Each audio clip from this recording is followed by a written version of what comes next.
श्री कृष्णाय नमः। श्री गोपीजन वल्लभाय नमः। श्रीमदाचार्य चरण कमलेभ्ये नमः। श्री गुसाई जी परम दयालवे नमः। श्री गुरुवे नमः। अपने माथे बिराजता सेव्य स्वरूपाय नमः। सर्व वैष्णव ने जय श्री कृष्ण। યાત્રાળુઓનો તો ઉત્સાહ વધતો જાય છે. સુંદર બધા પરિક્રમા કરી રહ્યા છે અને ગિરિરાજજીએ જે વૈષ્ણવને સાક્ષાત દર્શન આપ્યા 5 સ્વરૂપમાં, એ કથા સાંભળીને તો બધા એકદમ ભાવવિભોર થઈ ગયા. રાતના રાસલીલાનું સુંદર આયોજન થયું અને એમાં તો મહારાસનો સુંદર પ્રસંગ વર્ણન કરવાનો. અને વ્રજવાસીઓએ એટલી સુંદર રીતે રાસ રમાડ્યો કે બધા જ ઝૂમવા લાગી ગયા. પછી ત્યાંથી પેઠા ગામ, ત્યાં બાજુમાં જ એક પેઠા ગામ આવે છે. એ ચંદ્ર સરોવરથી લગભગ 2 કિલોમીટરના દૂર પર છે અને ભગવાન ત્યાં ગૌચારણ કરવા માટે પધારતા હતા. તો એક દિવસ શું થયું કે બ્રહ્માજી આ બધા વત્સ બાળકોનું હરણ કરીને બ્રહ્મલોકમાં લઈ ગયા.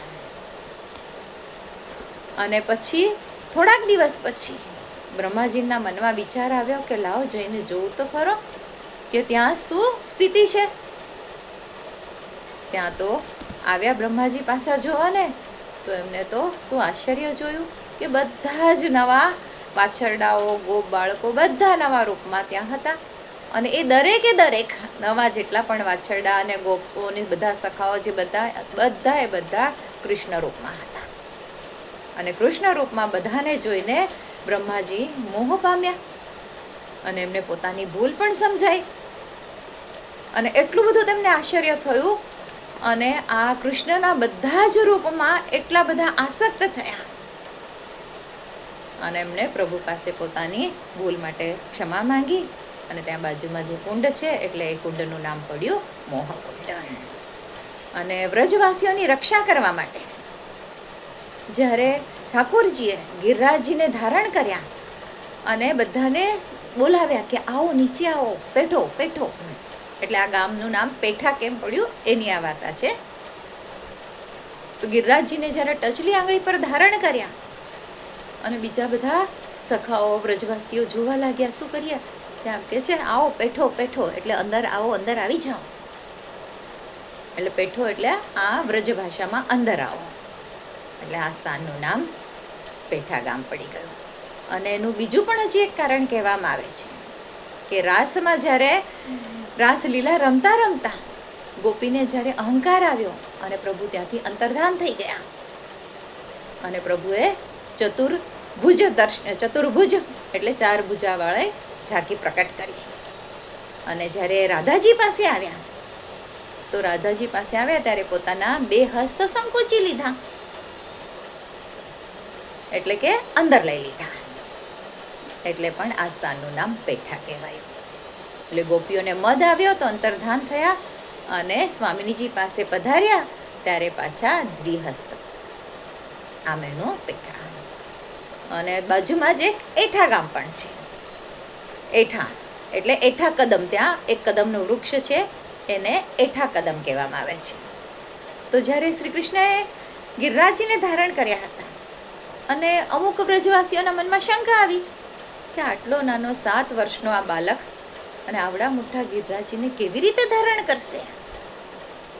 અને આવી રીતે મનમાં શંકા આવવા માટે, અને પ્રભુ જાણી ગયા, અંતર્યામી હતા, કે અમુક લોકોના મનમાં આવી શંકા આવી છે. એટલે ત્યાં એક કદમનું વૃક્ષ હતું, એ કદમના વૃક્ષને આંબળી દીધું, એટલે આમ મચકોડી દીધું. એટલે એ નાનું રહી ગયું એઠું, જેની લંબાઈ વધારે થઈ નહીં. એવી રીતે પ્રભુએ પરિચય આપ્યો પોતાના પ્રમેય બળનો. અને બીજું હજી એક કારણ એક છે કે એકવાર ત્યાં ગોપીના ઘરમાં એક બિલાડીએ પ્રવેશ કર્યો અને રસોડામાં જે કંઈક ખીચડી કે કંઈક ઢાંકીને મૂક્યું હતું તે બિલાડીએ પાડી નાખ્યું ને એમાંથી જે કંઈ સામગ્રી હતી એ બિલાડી આરોગી ગઈ. અને વાસણનો ખડખડાટનો અવાજ આવ્યો એટલે ગોપી તરત અંદર આવી. અને અંદર આવીને જોયે છે તો એને ત્યાં પ્રભુ દેખાયા. એને લાગ્યું કે અરે આ ઠાકોરજી મારા ઘરમાં માખણ ચોરી કરવા માટે આવ્યા છે. એટલે એને ઠાકોરજીને પણ સમજાયો કે ગોપી અંદર આવે છે, એટલે ઠાકોરજી ત્યાંથી ભાગવા માંડ્યા અને ઠાકોરજીને પકડવા માટે એ ગોપીની પાછળ પાછળ ભાગી, બૂમો પાડતી, બીજી સખીને કહેતી, અલી સખી જો આ લાલો મારા ઘરમાં માખણ ચોરી કરવા આવ્યો હતો અને એઠા હાથ ખીચડી હતી અહીંયા, તે ખીચડી આરોગ્યો અને એઠા હાથ લઈને જ અહીંથી ભાગી નીકળ્યો અને આ કદમના વૃક્ષને પોતાના એઠા હાથ લૂછી લીધા અને વૃક્ષ પર ચડીને સંતાઈ ગયો. એણે હાથ પણ આપણા ખાસા નહીં કર્યા, ધોયા નહીં. એટલે કહેવાય છે કે આ એઠા કદમ છે, એઠા હાથ લગાવ્યા એટલે એઠા કદમ. આ રીતે આજનો આ સુંદર સત્સંગ આપણે પૂરો કરીએ છીએ. આવતીકાલે આગળના પ્રવાસ માટે, યાત્રા માટે આપણે નીકળવાનું છે અને રાતના જે બધી રાસલીલા થઈ, જે વ્રજવાસીઓ બધા રાસલીલાનું આયોજન કરે હોય છે, એની અંદર ગૌચારણ લીલાનું પણ આયોજન થયું અને વત્સહરણનું પણ સુંદર આયોજન કરવામાં આવ્યું. તો સર્વે વૈષ્ણવને જય શ્રી કૃષ્ણ. આજના મારા વચનોને પ્રભુ ચરણોમાં સમર્પિત કરું છું. કૃષ્ણાર્પણમસ્તુ.